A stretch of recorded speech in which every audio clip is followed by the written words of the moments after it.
sizni MVD qarori bilan udvareniya qilingan bo'lsa, shtraf qilingan bo'lsa, mamlakatdan ixtiyoriy yoki majburiy chiqarib yuborilgan bo'lsa, ya'ni shu chiqib keting, sizga endi 5 yilga taqiq qo'yildi deb MVD qaror qo'llagan bo'lsa, bu yakuniy chora degani emas.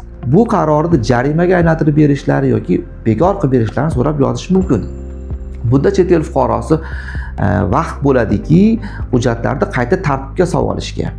Ya'ni chegaraga chiqib kelib, bu yerda bo'lib turgan noqonuniy chet el fuqarosi mana shu da'vo arizasini kiritib qo'yib, yana qayta huquqiy maqomini tiklab olishga imkoniyat bo'ladi.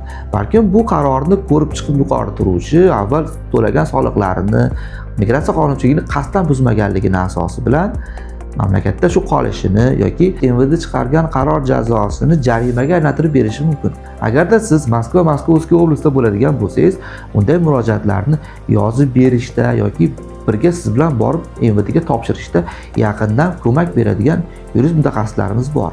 Agar Rossiya bo'ylab bo'ladigan bo'lsa, siz ko'ryapsiz, bu qarorni shikoyat qilishga yozmoqchisiz. Bunda biz orqali yoki boshqa mutaxassislar yordamida murojaat yozdirtirib MVDga yuborishingiz va mana shu MVD qarori qayta ko'rib chiqmagungacha o'tda bo'lishingiz yoki huquqiy maqomingizni qayta chegaraga chiqib kelib hujjatlarni rasmiylashtirishda tiklab olishingiz mumkin.